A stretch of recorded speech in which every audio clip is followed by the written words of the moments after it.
I was emotionally invested. That was it. Yeah, That was it. that Right. makes sense. Wow, And that's crazy. I say this to people all the time, right? Like family, especially immediate family and stuff, would love me to answer their questions, right?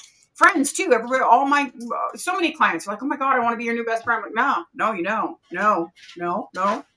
Trust me, you don't. First of all, not great friend material. But also, you really like that I can help you. They're like, yeah, it would be so awesome to sit and have coffee with you. It's not how this goes. As soon as I'm emotionally invested, right? My husband used to say to me for years, don't read me. And I'd freaking laugh because I couldn't, right? Mm-hmm. And that was all because before I got emotionally invested, I read him completely and totally messed with his head. So I was never allowed to do it again because it Oh really, my really God. screwed with him. Really So screwed how do with you, him. I knew things nobody else knew. yeah, no kidding. How do you keep the line of caring too much and becoming emotionally invested in Oh, it's a tough line. that? It's a I it's a love really tough line. so huge, and Yeah. I've become like very quickly, and I don't want that to damage helping somebody. Yeah. So um this is a good intuitive business question. So, and it's remember when we first started when you first started opening, like setting yourself up, and I had said to you, there's certain things that you need to do from the very beginning, right? You need to have a schedule. You need to stick to your schedule. You need to not take clients outside of your schedule because then you're teaching everybody that you're available all the time and you're a circus act. Okay, Yeah. so that's really important. Another thing that's really important is to not give things away for free, because once you give things away for free, people don't value what you're actually doing, and there is no energy exchange. It's not even just about money, it's about an energy exchange, right? And the third thing is creating a policy that, if you remember me saying that, you have to have a policy in your business and you will not alter from your policy. So these are my psychic party policies. These are my in-office policies. These are my video policies. These are my, I've got a 24-hour cancellation policy. Like, I have policies, Yes. right? Yeah. And one of my policies, and I will actually tell you why, because I learned the hard way. And I didn't have this policy from the very beginning. So that's the other advantage that you're going to have in our sessions. You individually are going to have, and anybody who's trying to build an intuitive business will have, because I made a lot of mistakes. And not only am I going to teach you about how to succeed, but I'm going to teach you how to avoid some of those detrimental mistakes. And I made a mistake. So one of my policies has been probably for 25 years now, because I think I was only in it for like 3 to 4 years before this actually happened. So one of my policies is you can come and see me for a session, and then you can come and see me within 30 to 60 days after for clarity. But then you cannot come and see me for 3 to 6 months minimum. Oh, that's Okay. good. And if people try to come too often, I actually cut them off for periods of time. I actually put them on a list where they can't actually have a session with me for a certain amount of time.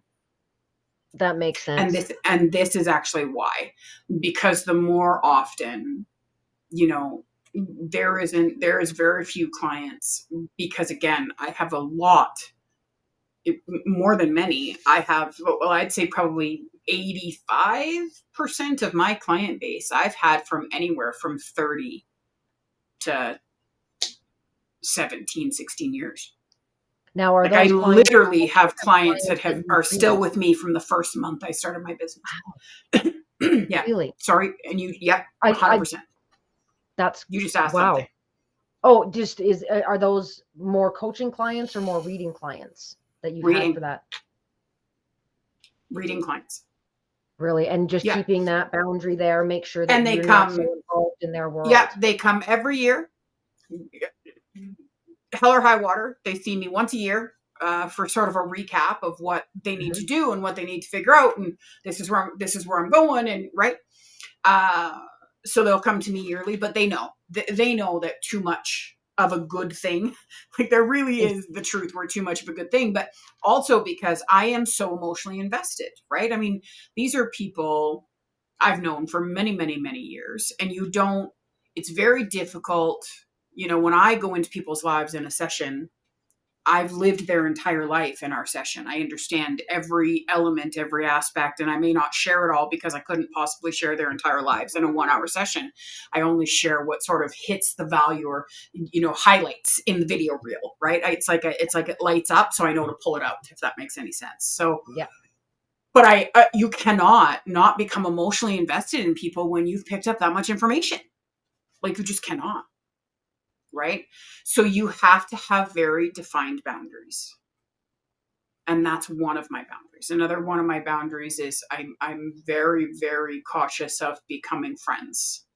Um, and I can tell you truthfully, I have allowed clients and fans, people that I've become emotionally invested in, because of course, I don't just have a regular clientele like most intuitive people. I had a radio show for 8 years, and then I had it for 3 years in Montreal and Calgary, and then I had it for 3 years in Montreal. I had TV show pilots. Like I've been on TV more times than I can count. Like that, reasonably popular for what. Can't Somewhat. believe I just snorted live. But anyway, um, so I have brought friends into my life.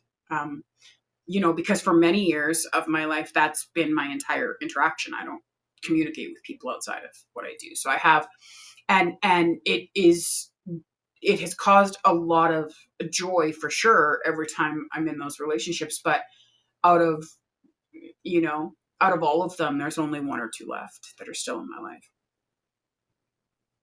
Right? Like, it's just because it becomes too emotionally invested, and they fell in love with a clairvoyant, not a human. That kind of sucks. Right? There's a different expectation for me than there is for anyone else. And that's really tough. And that's not an ego thing. There's just a different expectation. And and it's tough because, and I think this is such important information. It's totally not what we were going to talk about today, but I think it's really important information when you're sort of attaching yourself in a business, because people get to know you regardless of what the business is. People get to know you based on who you are professionally, and it doesn't matter who you are, whether you own your own business or you work for a company. Who you are in the office is different than who you are on the couch, in your pajamas, in bed with your husband, with your children. It's different, right? We wear many different hats in lives. We're in our lives. We're different as a mom than we are as a wife, and a dad versus a husband. We're different as a child to a parent versus a parent to a child. We're different. I mean, I'm certainly different as a child versus a wife versus a mom versus a businesswoman versus a clairvoyant versus a public speaker, like, and a friend. Those are a lot of hats, right? And we're not really the same in any of them. There's similarities, but we're not the same. And where that's very significant is in our professional and personal lives. Who we are professionally and who we are personally, not the same. And you occasionally get a little bit of the personal life, at Christmas parties and stuff, when you bring your spouses, Yeah, absolutely. summer barbecues where they get to meet your kids, that kind of thing. So people start to care about you based on those qualities. So that's the first issue, is that how they start to actually care about you is based on the qualities that they've learned of you. And for me, people learn about me professionally, right? I think it's one of the reasons I like my poker friends so much, because they have no idea who Carlin Ray is, right? So everybody else meets Carlin Ray, and she's strong, and she's powerful, and she's intent, and she's really good at what she does, and she has the gift of being able to understand people psychologically in an instant, and she can help you change lives, and that's a really cool thing to be around, right? Like, talk about a vat of information that you have access to whenever you're around me, right? So that's who they care about, and that's who they see you to be.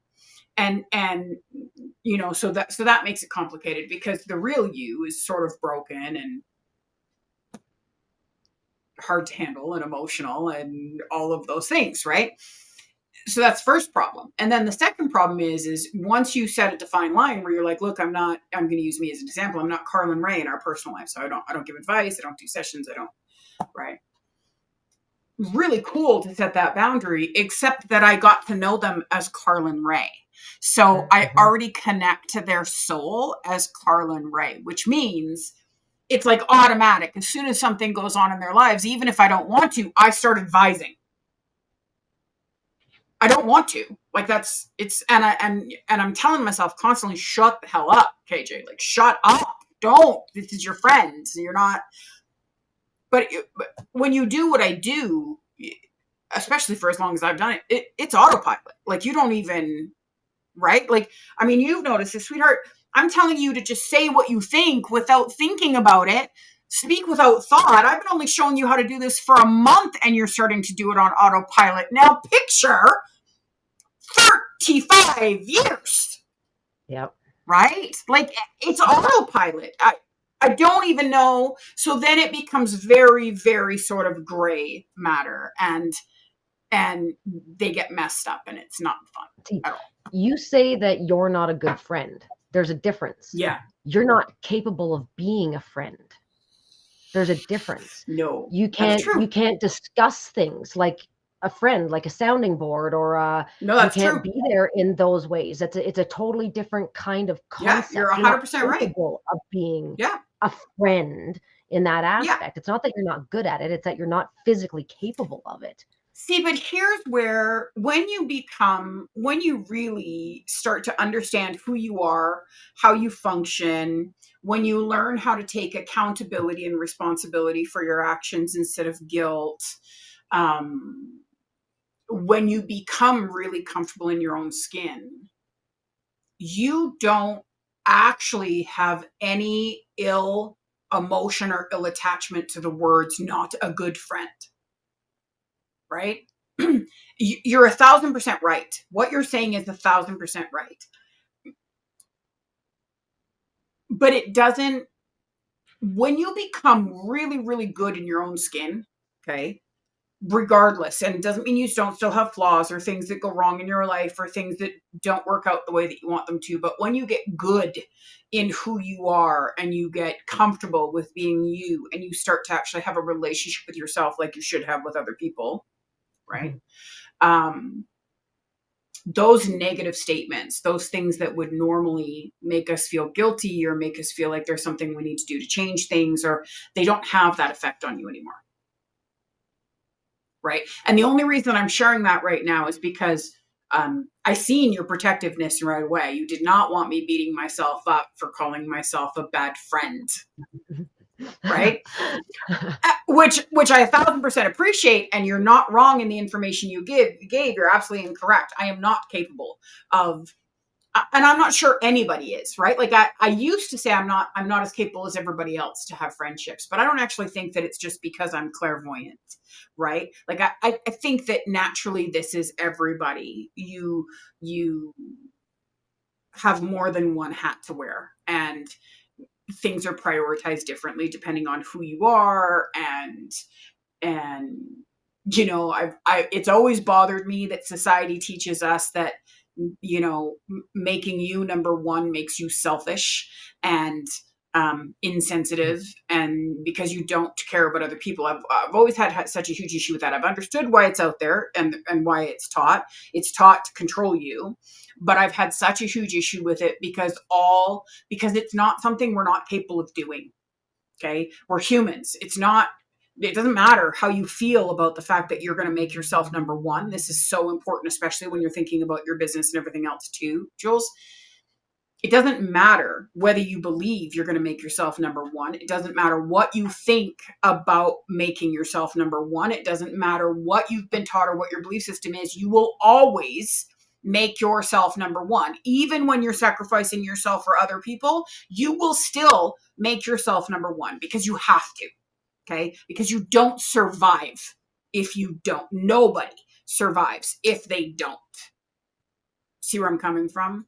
And some people won't do it as much as they should, for sure, and some people only make themselves number one a little bit of time, and those people live very unhappy lives. They live very unhappy lives because they're giving themselves a jail sentence basically and feeding themselves bread and water for life, energetically wise, and giving everybody else filet mignons, right? So obviously, if they think so little of themselves, if they are so unworthy in their lives, that everybody else has to come before them, because that's the only, like, like it or not, and this can be hard for a lot of people to take, because they're gonna be like, it's not because I'm unworthy, it's because I'm caring. No, no, it's because you've been taught to not actually attach enough worth to yourself to take care of you first, because you have to take care of you first. There's no other way around it. You have to take care of you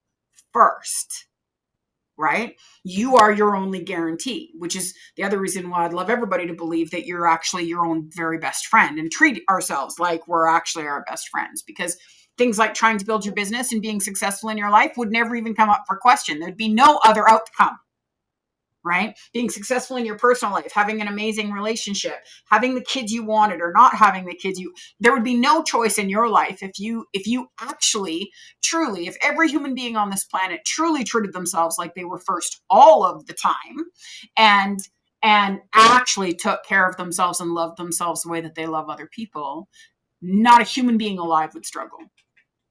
They wouldn't struggle psychologically. They wouldn't struggle mentally. They wouldn't struggle physically. They wouldn't struggle financially. They wouldn't struggle emotionally. They wouldn't freaking struggle.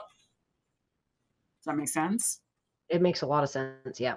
A No lot of matter sense. what, no matter what is going on in their lives. And when I say that, people, because I don't struggle, okay? I don't struggle. At least definitely not the way other people struggle, because I deal with people every day, right? Shit goes wrong in my life. It's when I say to people I don't struggle, everybody's like, well, yeah, because I mean, you're Carmen Ray. Look at you. I'm like, no, shit happens in my life all the time. Okay.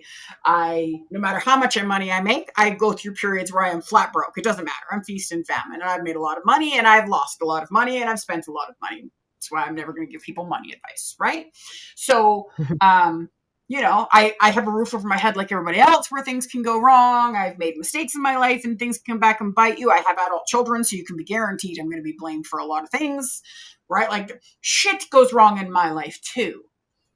And the difference is, because I focus so much time and energy on taking care of me mentally, I don't necessarily spend enough time taking care of me physically, but I definitely definitely take care of myself mentally, right? And so because of that, I'm not, I don't fall into those symptoms or those problems. They don't become a part of me. They just become something I go through. Right. So I don't become emotionally invested in them. Right. So I'm not, like, I can give you an example. I'd have been pissed off last week in your situation. If I'd have been in your situation, I'd have been pissed off. Right. And I'd have been like, oh, this is a hill I'm standing on. This is not how this is going to That's go. exactly. Absolutely. And then I would cry and cry and cry and get it all out, because I know that if I'm not getting it out, I'm holding it in, right? I'd cry and cry and cry, and I'd go, and that would take me a day. That would take me a day, maybe two, if I've been overwhelmed by what happened with my mom, blah, blah, blah, blah, right? But then I'm good. It's not something I slowly have to move out of. Like, it's a flick of a switch. I could literally be having a conversation with someone and saying I'm devastated and I'm overwhelmed, and one word will come out of my mouth that triggers everything to stop, because it's just enough for me to hear that it just connects to, right, this is just an experience. This isn't an emotion. This is just an experience. And then I flip over and I'm no longer affected. See, and that's after this and some of the things that you said, I actually feel like I can breathe, like take a deep breath for the first time in a week. And I Yeah. actually, right at this moment, I don't feel like I'm going to burst into tears, which is pretty outstanding. Right. So it's, And I think, and but here's the thing, when I need to cry, I cry. Right. A part of, like, it may not sound to everybody else like this is important information when you're building a business, but I will tell you that the thing that's different about being a business owner versus being an employee, and this is unless you've chosen and gone and spent years and years and years going to school to take a specific career because that's your path, right? Like, a little different when I'm talking about doctors and lawyers and the odd engineer, and right, when you choose, this is the way I'm going to explain it. When you choose the professional life you're going to have, it isn't a job. It is a piece of you. It is an extension of who you are, right? It is not, it's like a child. It's like having a child. Okay. It matters, which is one of the significant reasons that most people feel like they have failed in opening their own businesses and stuff, because they allowed their emotions to be more, and their fears to own more than what they were actually trying to do. So they manifested the failure that they were scared of having in the first place, or the belief of failure, because the only difference between success and failure is actually when you choose to give up, period. That's it. Okay. Nothing is the wrong road. I think this is so important to understand too. If it's in your head, if it's in your thought pattern, if it gives you an energetic charge, okay, an emotional charge, an energetic charge, it is supposed to happen. It's up to you whether it will or not, but it's actually in your database of already preconceived intuitive success, right? And intuition is listening. That's what it is. Intuition is hearing, seeing, feeling. It's actually absorbing the energy around you because you're in tune. And one of the reasons that I am so good at what I do is because I am completely in tune to me. Right? Okay. It's a part of why I had to build myself into who I'm supposed to be. It's such a big part of why I've done all the work that I've done, because the more solid I am, the less conflicted the information is that comes in. And that's why I was so conflicted in that reading that day and not knowing how far to push it with that Yes. woman. Yeah, that Mm-hmm. makes absolute sense. Yeah. Right? I don't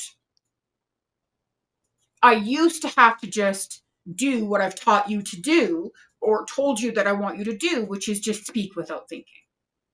Right? I used to have to be able to do that. That used to have to be the tool, because I didn't trust me, and I wasn't taking care of me, and I wasn't understanding me, and I wasn't becoming in tune to me. Right? The more in tune I am to me, the more in tune I am to you. It's it the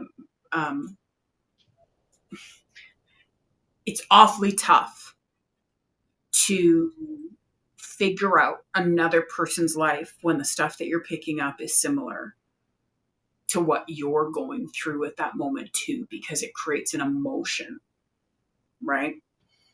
And there's and here's the other thing. It's next to impossible to truly, deeply want someone else's success as much as they do in your session if you're jealous of their success because you're not allowing yourself to have your own. Right? Yeah. I talk a lot out there about people's opinions and how easy people judge wealthy people and people that are succeeding, and it's so easy to have nasty things to say about them. That is a direct reflection of what you're going to attract for yourself, right? We don't understand that how we communicate in life shows how we feel about ourselves. Okay, how we communicate about others, how we judge, how we ridicule, how we assume things. It is a direct reflection of how we feel about ourselves, right? And the more you accept yourself for who you are, the less you have um, any need to make yourself feel better by judging another person or questioning what another person's doing or being envious of another person, right? It doesn't matter how successful I come across. It doesn't matter how intelligent I come across. It doesn't matter how beautiful I come across someone. It doesn't matter. It doesn't matter. Their life could look exactly like I would desire mine to be. But because I am so connected to myself and I understand that the only reason that I am not exactly where they are is because of me, not anyone or anything else. There's no jealousy. There's no insecurity. There is pure joy and determination to get them further in their path. Does that make sense to you? Yep, absolutely Right? does. Because my emotions don't own me. Hmm. I am so connected to myself that my emotions don't own me. They participate in my life. They don't own my life. Whereas 99% of the population out there are owned by our emotions. Every decision we make, everything we think about, there's a huge difference between thought and emotion, and people don't understand that. So every decision we make, everything we decide to do, every thought we have, every feeling we have, because a feeling is also different than emotion, every move we make comes from emotion. And that's where I'm different. It doesn't mean that I don't make emotional decisions and choices, because I do. But because I am so in tune with who I am and I understand myself so well and I know myself so clearly, my emotions don't get to convince me otherwise. And that's why you can read so clearly, is because you're not attaching any of it Yes, to the emotion, and you're not emotional about yourself. You've got yourself in check so it exactly. doesn't cross over. Yeah, that makes Exactly. absolute sense. That makes Right. absolute So, sense. I mean, yes, I was intuitive before that, right? But I had to count on things. Yes, please. I had to count on things. Do you understand what I'm saying? I had to be able to count on my policies and my structures, and like you starting, I counted on cards, because then it didn't matter what I was picking up or feeling. I didn't have to own what the information that I was getting. Right? Yeah, I could blame the cards, or I could blame what was ever going on around me. Right? I didn't have to validate anything inside of myself. And so it limited the information that I could give. It was good and it was worth what people were paying. I mean, obviously they were paying a lot different at the time. They were paying $50 for an hour, right? So totally different than what they're paying now, right?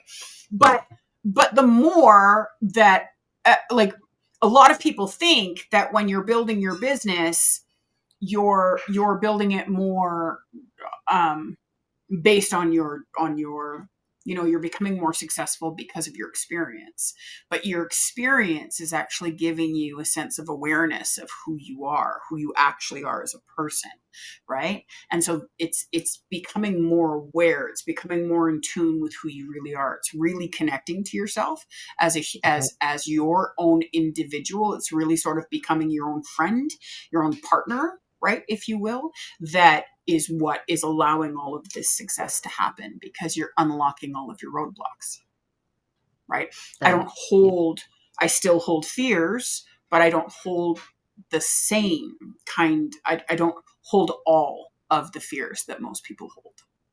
yeah, Does that make sense? Right. absolutely. It And does. Yeah, and when I'm dealing with my fear, when a fear for you, for an example, comes up, it becomes debilitating, and you make decisions and choices based on how you're feeling, on being scared, right?